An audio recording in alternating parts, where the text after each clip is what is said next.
Okay, now what we got here is, again, two charges. We want to determine the electric field at point P. But for this time, they're not in a line. It's in a right triangle. So first thing I'm going to do is figure out the direction of my field lines.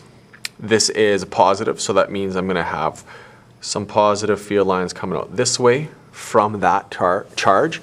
This is a positive, which means I'm going to have some field lines going out that way. And I guess this is charge 1 and this is charge 2, and that's my point. So I'm going to find my electric field, this one. Charge 1, its electric field at point P. So that's going to be 9 times 10 to the 9 over the size of the charge. Q1 is 4 microcoulombs. 4 times 10 to the minus 6 over distance between them is 3 squared. Remember, I guess it's KQ over R squared still. I just letting you know where that formula came from. Okay, so electric field for 1 on P is going to be 3,000 newtons per coulomb. And then look at the direction is down, so down. For E2 on P, so there's 2 on point P, that's going to be 9 times 10 to the 9. And charge 2 is 3 times 10 to the minus 6. And distance is 3 again. So E2 on P is going to end up being 3,000 newtons per coulomb. And that's right.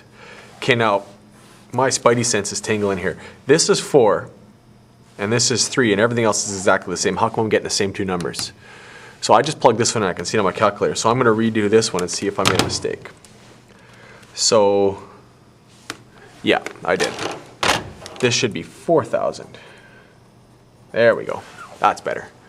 Okay, I've got my two electric fields. They're off at 90 degrees of each other. There's my X, there's my Y, which means that this is going to be my E net, and that's going to be the angle that I'm going to say it's at.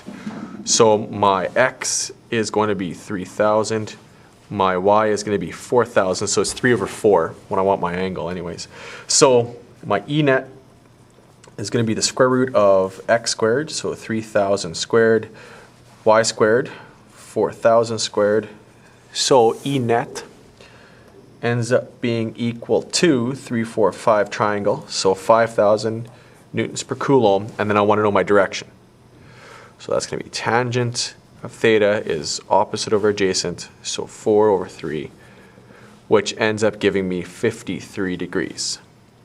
So at 53 degrees, and then look at your direction here, south of east. There you go. I'm going to show you something from the other ones. You don't always need to, if you're given two charges, you could also be told that there's a third charge right here.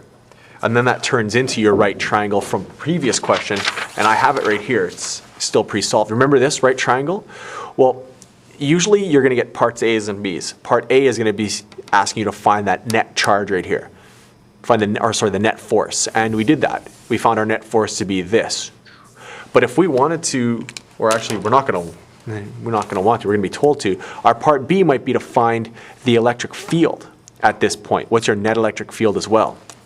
So what we would need to do is either go back and use E equals KQ over R squared and use this charge and forget that this charge even exists and call it point P and use this formula and do this whole process again.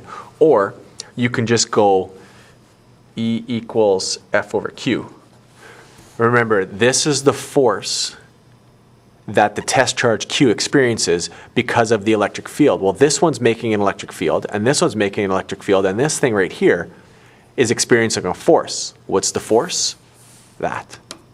And what's the charge? Whatever charge on A is, 1.5 right there. So what we can do, here, I'll do it over here since I have the space. You would just go electric field is force, so what's that, 4.26 divided by its charge, 1.5 times 10 to the minus 6. And so you're going to get an electric field of whatever that ends up being. So let's find my calculator and try it on 4.6 1.5 to the minus 6.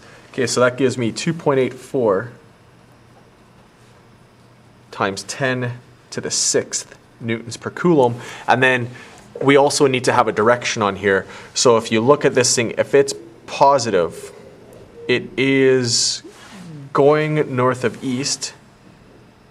And as a result, if it's positive and it's being forced that way, this is going to be the same angle. So I'm out of space here, so let's just write it down here. 2.84 times 10, 2.84 times 10 to the 6th newtons per coulomb, and then you'd say at, and it would be the same 76 degrees north, of east. So there's another way of finding electric field, and it's much quicker than the way we've just been doing. There you go.